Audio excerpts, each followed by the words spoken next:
You unlock this door with the key of imagination. Beyond it is another dimension, a dimension of sound, a dimension of sight, a dimension of mind.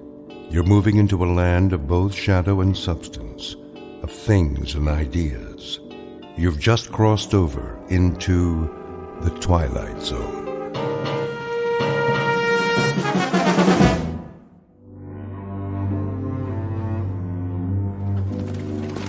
Oh, up. There she is. TP. Right where the general said it'd be. Oh, we're too late. Well, I can see that. Campfire's smoking. We better check it out. Still warm. How long do you figure? 3, 4 hours at the most. Any idea how many? A lot of footprints all around. My guess is that if your general's looking for Sioux, he's going to have his breeches full of them before the sun goes down. That all you can tell us? Thought you were a scout. Well, they don't leave much behind. That's the Sioux way. Nothing their enemies can use. A little ways downriver, that'd be the junction? Not a ways. Right here. Bighorn, Little Bighorn. This is where they converge. Right here? That'd put the Menoconjou fort about 4 miles up. That's where he's thinking about crossing. Wonder where they are now. Them Sioux? I wouldn't be impatient, Mr. Two Stripes. We can go back and tell General Custer that his Indian trail's just as fresh as ever. A little too fresh for my pay. Give me some of that water. Go fill your own canteen, Corporal. I don't mind. Have a drink if you want. Take cover! Dang Indians! I knew they was around! Hold your fire! I said hold it!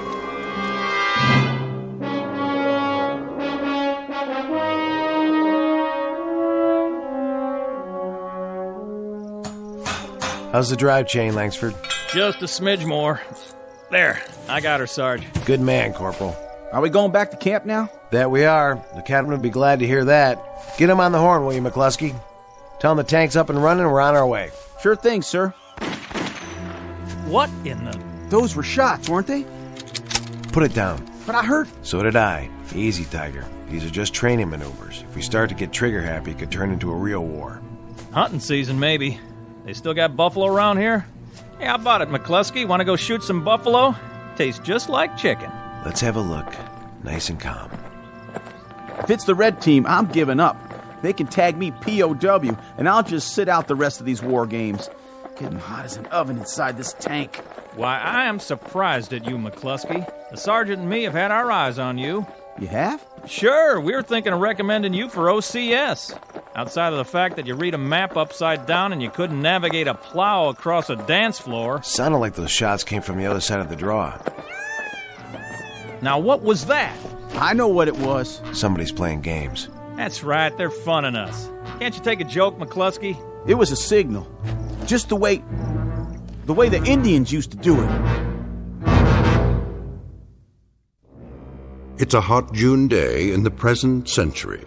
Or, if you prefer, another century altogether. Take your pick. The cast of characters in order of their appearance: a patrol of General Custer's cavalry and a patrol of modern-day National Guardsmen on training maneuvers.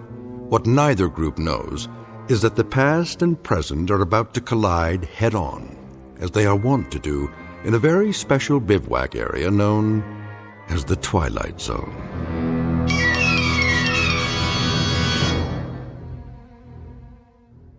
And now, The Twilight Zone, and our story, The Seventh, is made up of phantoms, starring Richard Grieco, with Stacy Keach as your narrator.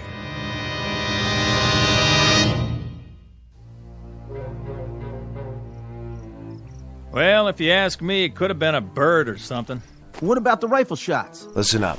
I've been on a lot of these training missions, and sometimes the men get bored, so they play pranks on the other team. But we do our job, that's all. Now let's take a quick look over the rise, make sure everything's A-OK, and get back to base. Got it?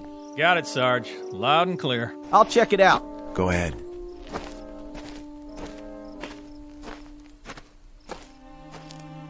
Well, how about that? What do you see, McCluskey?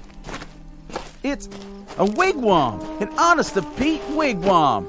1 million men in the National Guard, and it's just my luck to go riding around in a tank with the last of the red-hot Eagle Scouts. So it's a wigwam, McCluskey. What are you so happy about? Well, it's real interesting, don't you think? Authentic and everything. Well, why don't you take a look inside? Maybe there's a pretty little squaw in there waiting to be your fiancée. Nope. Whatever was here cleaned it out. Don't you think that's kind of strange? Leaving a wigwam made out of real hides, sitting in the middle of nowhere? Must have been some kind of youth camp or something. Either that or somebody's making a movie. Out here, Sergeant? On Army training grounds? That's a point.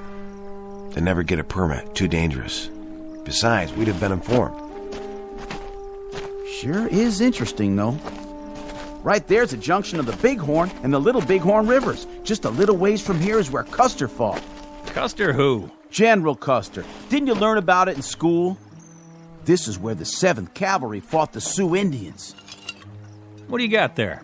Looks like a canteen. Let me see that. Not one of ours. Yeah, maybe there's booze inside. Hey, where'd you get this? Right here on the ground. Says 7th Cavalry. Printed right on it. How do you figure, Sarge? Well, I figure it's in pretty good shape, considering it's been lying around here for 100 and some odd years.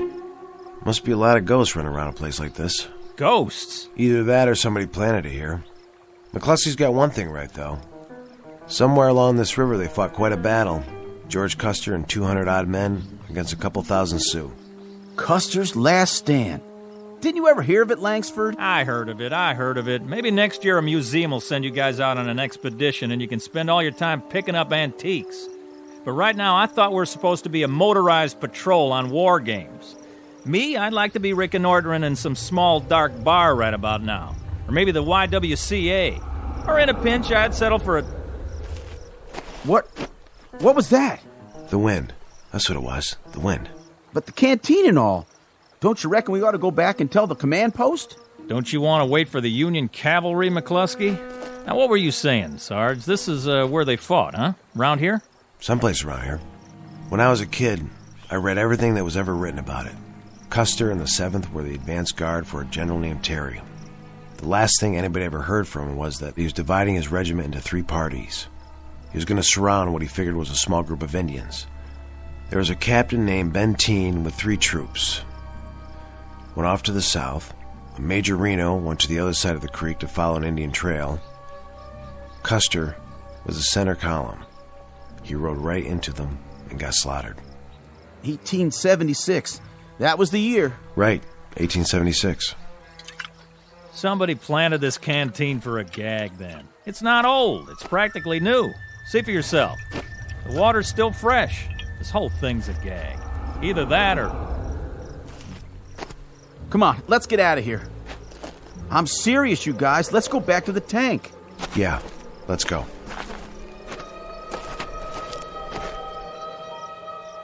All right, Sergeant. I'm asking you, what was that? The wind again?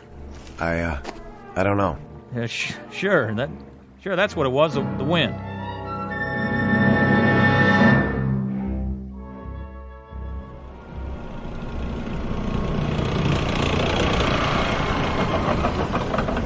There they are. Finally. What'd they do, go fishing? They're working on their suntans.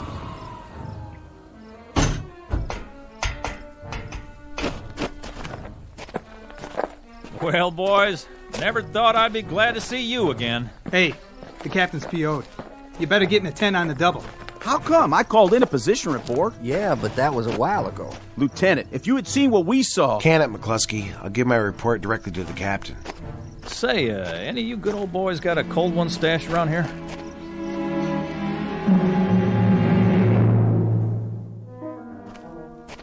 Sergeant Connors reporting, sir. You may enter, Sergeant. Sir? Nice of you to come back, Connors. Did you bring your tank with you? Begging your pardon, sir? You were gone so long, I figured you drove it to a used car lot and traded it for a convertible. We got a little hung up by the riverbed. Hung up? The blue team was north of us. You went south. We had trouble with one of the drive tread chains. Corporal Langsford proceeded to repair it with the toolkit, at least temporarily. Connors, for a guy with as much regular Army time as you've got, you played this one boneheaded from start to finish. Sir, I can't explain. Explain? If there was an umpire around, you'd have had your tank crossed off and your men. Missing in action, all 3 of you. I'm sorry, sir. We heard some rifle fire. We went to check it out. Rifle fire. According to the lieutenant, you were down by the Little Bighorn. That's 40 miles from tactical maneuvers where you were supposed to be. How could you hear arms fire? We never found out where it came from, sir. Or who it came from. Oh, that's rich. What was it, the Russians or the Chinese? I'll tell you what I think. I think you guys must have had a bottle in that tank. Sir, I'm telling you. See this map? Tomorrow, you'll take your tank, or rather, the United States government's tank, if you can find it, and you'll head up here to Rosebud Creek. But, sir... Follow the creek about 15 miles. We figure that by now the blue team has moved across to... What's the matter, Connors? You hungover? Nothing like that, sir. It's just that Rosebud Creek. That's Custer's route. What? When he left Yellowstone River, he went with Major Reno. Reno found an Indian trail along Rosebud Creek. Sergeant, let's synchronize, shall we? My watch says 2320 hours. My calendar says this century. If you have a thing about Indians, you got here a little late in the day. We heard them, sir. You heard what, exactly? Indians, war cries. Where? When? This afternoon, sir, at the junction of the Bighorn and the Little Bighorn. I know it sounds crazy. We found a canteen with 7th Cavalry stenciled on it, and a wigwam close to the river. A wigwam? Teepee, whatever you want to call it, but it was there. Are you bucking for a Section 8, Sergeant? It was the same teepee that Reno's scouts found the night before the battle. Reno's scouts, I see. Reno being... Major Reno. When Custer split the force into 3 columns, he sent Reno's to the north. All right, Connors, that'll do. Line up your patrol and move out at 0600 tomorrow morning. And if you meet any Indians at all, take a deep breath and count to 10. They're probably all college graduates out running tests on the soil.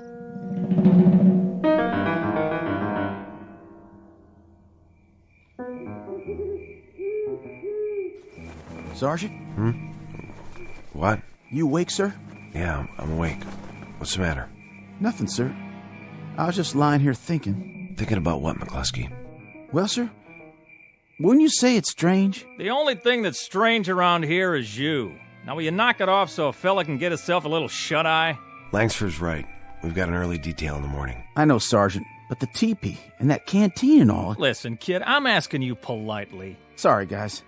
I don't mean to be a drag or nothing, but that sound we heard today, it could have been a signal, don't you think? Indians do that. I mean, they used to. They can imitate anything. Birds, animals, and you could never even hear them creeping up on you. They could even shape change, according to some folks. And then there's the Little Bighorn, General Custer. I read one time that there's no such thing as a coincidence. That's it. I'm moving my bedroll. Someplace where a man can get a night's sleep. Will you guys pipe down over there? Simmer down, Colonel. And you, Private, do me a favor. Put a cork in it. All right, Sergeant Connors, I'll try. I just want to be responsible is all. It's like they said in training. If you see anything and don't report it... Shh. Hear that? Yes, sir. Night, sir. Good night.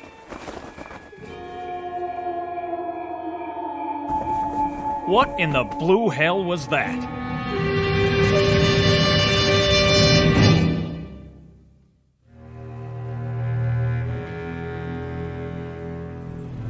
Where to now, sir? We follow this trail. How far? Till we get to frontier land? About 2-3 more miles. In other words, Reno's route. Exactly. We're making good time. We should get there at roughly the same hours. For Pete's sake, you still on that? Reno this and Benteen that, Custer something else. Haven't you guys had it? You talked about it all night long. Now me, I was dreaming about a cute little private in a miniskirt. See, I was the drill instructor and she had to give me 50 jumping jacks. Only she couldn't get it right. So I put my arms around her from behind, real official-like, just to show her how. Up, down, and I'm whispering in her ear the whole time, and she says to me, "Why, Sergeant," I was a sergeant in the dream, "why, I think I got it." So I start to say, "You got what?" But before I can get it out, McCluskey here wakes me up because he thinks he hears another hootie owl. I swear, if this kid wrecks my training sleep one more time... Sergeant, look! Where? Over there, the top of the hill. I don't... The tall one, see? Smoke rising up in the sky, one puff at a time. Oh, no. I don't like the looks of that. I don't like it one bit. Hold up now. But, Corporal... Use your head, boy. That smoke's coming from an incinerator, or it's somebody cooking a cheeseburger. I don't think so. Or maybe it's a bunch of Girl Scouts who don't dig Smokey the Bear. But if you don't straighten up, I will... It figures. What does? It has to figure. Reno's scouts found the teepee the night before the battle. The following morning, the column saw smoke signals in the sky. That's right. You know your history. Look, you two history fans are really starting to bug me. And late that same morning, they got their first Indian. Oh, man. When the war party went by, one of the troopers shot the last rider. Come on. Look, I like a good laugh, same as the next guy, but this is too much. This is really and truly too much. It was for the 7th Cavalry, too. Sure, next thing you'll be telling me is that up over the hill we're going to run into a war party of Sioux. And if that happens, Mrs. Langsford's little boy is going to report to sickbay and ask for a rubber room all for himself.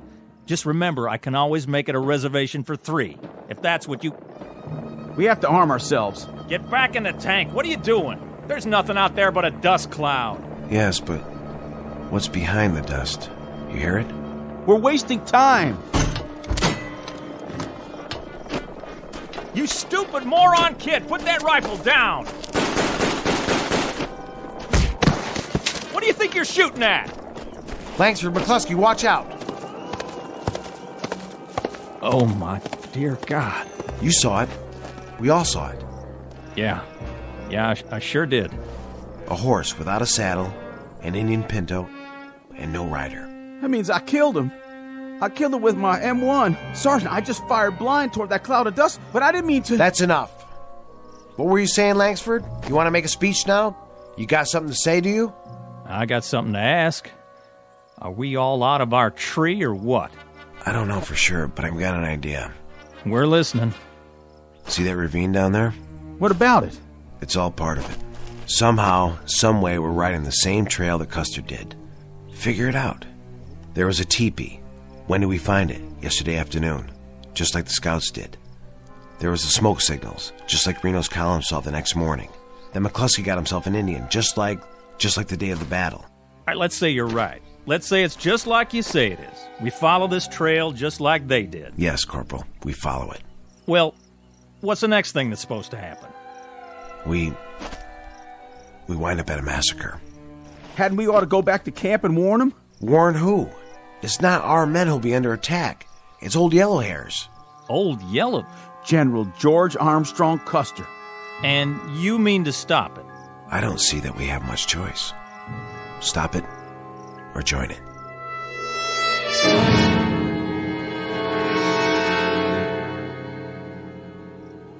Sure is hot. Hotter out there. What do you think happened to him? Probably kicking back with a fishing pole. I hear there's trout up here. They gonna bring some back for us? Miller, Yes, Captain. has Connors reported in? Not yet, sir. Get him. I've already tried. Try again. Yes, sir. Bluebird 9, this is CP. Come in. Bluebird 9.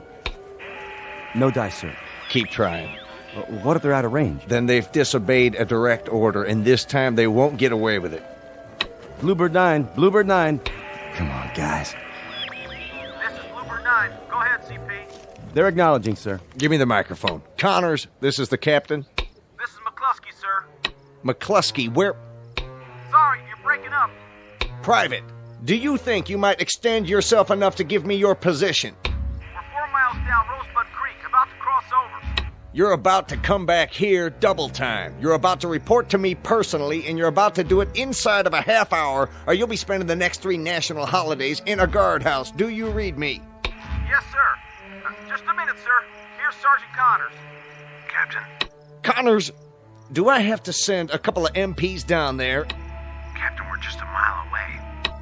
Away from what? From where Major Reno met the Sioux. Listen to me, Connors. I'll give this to you just once. When these maneuvers are over, you can come out here on a vacation, dig up arrowheads, or anything you like. But right now, I want a government-issued tank back here at the command post and 3 National Guardsmen named Connors, McCluskey, and Langsford right alongside it. You've got 30 minutes to bring her back. Now acknowledge. Connors. Acknowledge. Connors. He's broken off, sir. Lieutenant. Yes, sir. Take a jeep and 3 men. See this line on the map? Follow the creek down here. I think this is the crossing he talked about. Just follow his tread marks and bring them back here. What if he resists? Resists? They don't seem to want to come back. Well, I'll tell you what to do in that case, Lieutenant. You do whatever it takes. Sir? First you apologize to them, and then you shoot each one of them in the leg, throw them in the Jeep, and get them back here. Now, do you read me? Yes, sir.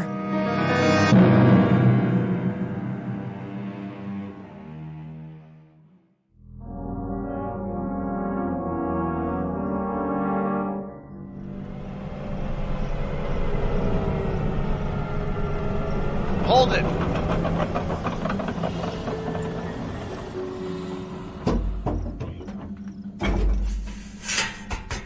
So this is what we've been busting our humps for, huh? A big fat nothing. Nothing, all right. Nothing and no one. But right down there is the spot. Don't tell me. Where Reno had his fight. Well, all I can tell you guys is you better get a couple of cigar store Indians out here, and you better do it in a hurry. That is, if you want to make a good impression. Because I know a National Guard captain who's probably on his way over here right now with a great big net. Where are they, Sergeant? How come we missed out? Missed out? You want to know why we missed out? Let me explain it to you. We missed out because we're looking for dead cavalry, buried Indians in a battle that was over and done with before my great-grandpa was born. Now that's where we missed out. I got it all pegged, you know. I really do. The whole thing is strictly an illusion. One of them heat mirages. That's the straight goods. Out here with the sun beating down, we went and talked ourselves into it. That's not it. That's not it at all, McCluskey. What are you thinking, sir? Do you remember what it was that Reno found before the battle? I'm not sure. He even sent a message back to Custer about it. Sure, the village. Village? What village? What do I have to do to level you guys off? Tie you to a tank or something? Reno scouts found an Indian village. An hour after that, the whole troop went into action. Oh, my aching back. I give up. I swear, I give up. This is where the men separate from the nutcases. Where you going? Back to the CP if I can find it. You guys keep playing your games, and I'll see if I can send back a padded ambulance. Arrivederci, y'all. Should I stop him, Sarge? We can't. He's the only one who's following orders. From now on, we're on our own. What is it? You tell me. That's it. That's what? Would you mind telling me? The village. That's the village. 6 more of your funny little teepees. That's a mirage, isn't it, Langsford?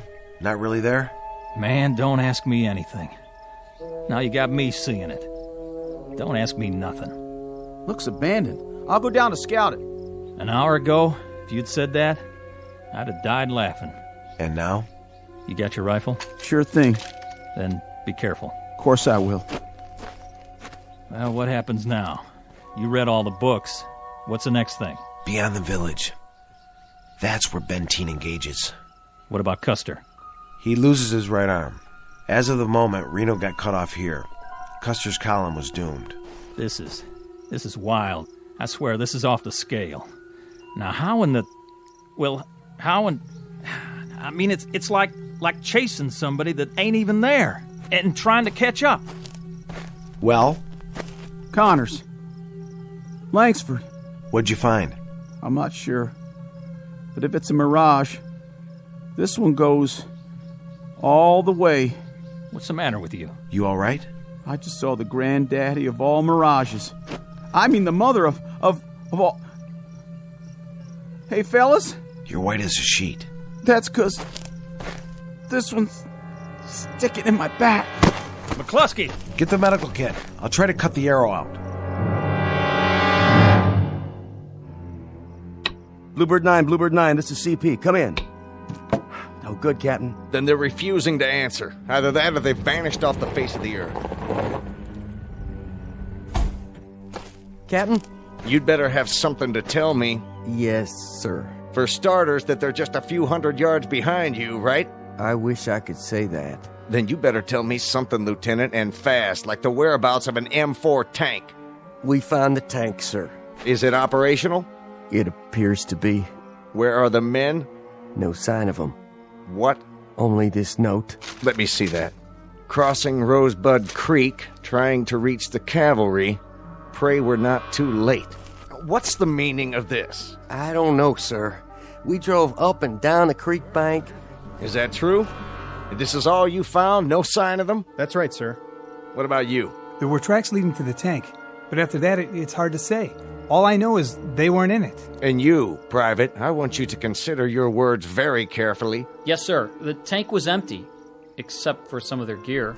Well, what are the rest of you grunts standing around for? Anybody need a work detail this morning? How about a recon march with full packs? Just finishing up, sir. Come on, guys. What about their gear? Most of it was still there, except for the rifles and the sidearms. Great. That's just great. Now I've got 3 trigger-happy soldiers on the loose with live ammo. Captain, I know Connors. He's strictly by the book. Yes, but what book? Langsford's regular army, and McCluskey, well, he's a good kid, just wants to put in his time and get back home. If they've gone off on their own, there must be a reason. I don't get it. I swear I don't get it. What are they drinking out there? Or have they seen too many Western movies? Sir, about the note, what does he mean when he says cavalry? The 7th Cavalry. But what's the 7th Cavalry? A very hot outfit, headed up by a tiger named George Custer. Custer? Wasn't he... Don't ask me any more questions. I don't have the answers. But I'll tell you this. Those 3 guardsmen are going to go on active duty so fast it'll make their heads spin. If they ever get out of the stockade.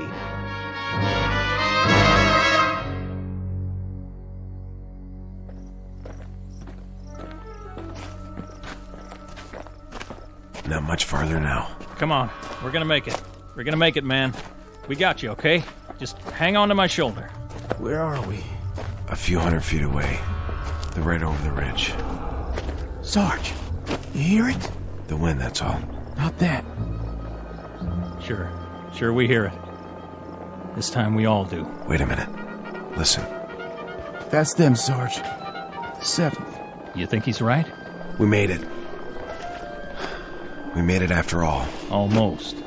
Don't count your chickens. Let's go. Somebody give me my sword. We don't have swords, McCluskey. We got U.S. government issue 45s. Put in a clip, work the slide, and she's ready to go. Here. We've also got our M1s and the machine gun. Set it up. With pleasure. Can't stand up. Just lay low. Keep pulling the trigger. Look at Custer. He's surrounded. Gotta get down there. Must be 1,000 Indians. More than that, Colonel. More than that. Well, shoot, I heard of worse odds than that. Haven't you, boys? Plus, we got our equalizers right here. We come all this way. What do you say, Sergeant? I say we do it. Why not? Let's go.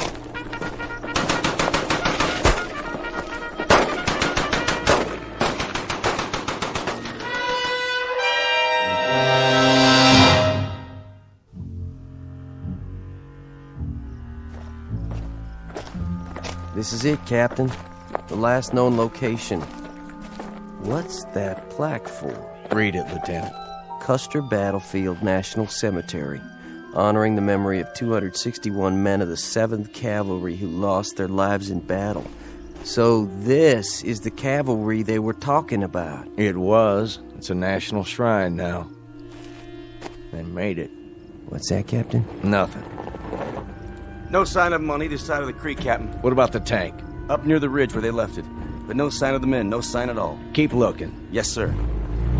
Put them on report, Captain? Put them on report. Captain! What is it? A list of the men who died here, all the names engraved on the plaque. It looks like it's been here a long time, so then how? How what?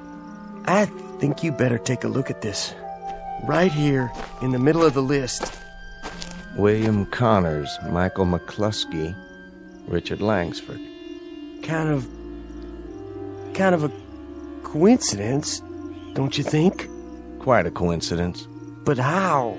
Pity they couldn't have brought up the tank. That would have helped the odds.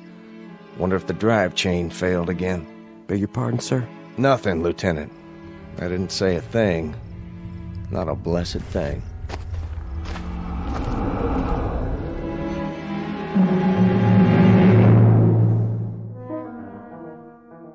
Sergeant William Connors, Trooper Michael McCluskey, and Trooper Richard Langsford, who, on a hot afternoon in June, made a brave but hopeless charge down a hill and never returned. Look for this one under P for Phantom in the pages of a historical ledger filed in a reading room known as the Twilight Zone. More from the Twilight Zone after this. Hi, this is Carl Amari, producer of the Twilight Zone radio dramas. I'd like to take a moment to tell you about our official website at twilightzoneradio.com, where you'll get the latest news and information on these Twilight Zone radio dramas. Plus, at twilightzoneradio.com, you can digitally download 3 free episodes or any of our episodes for only $1.95 each. In this age of ever-changing technology, we've decided to make these episodes instantly available to you by making the Twilight Zone radio dramas a digital download-only series. This means that this series will no longer be offered on CD. The CD collections at our website are now being offered while supplies last at buy one, get one free. So be sure to get your favorites before they're sold out. Be sure to visit us often, and I'll see you in the zone.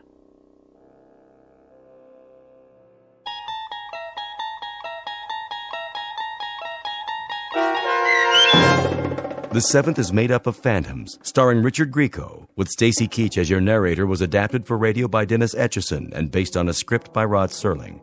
Heard in the cast were Craig Brawley, Jeff Lupetin, Christian Stolte, Kurt Nabig, Doug James, Roderick Peoples, Lynn Foley, Richard Shavsden, Carl Amari, Roger Wolski, and Vince Amari.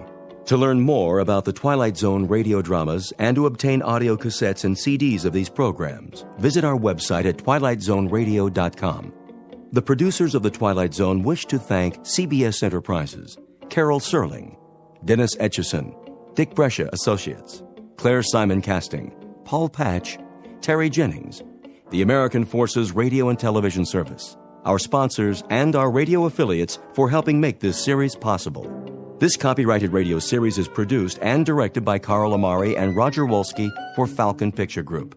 Doug James speaking.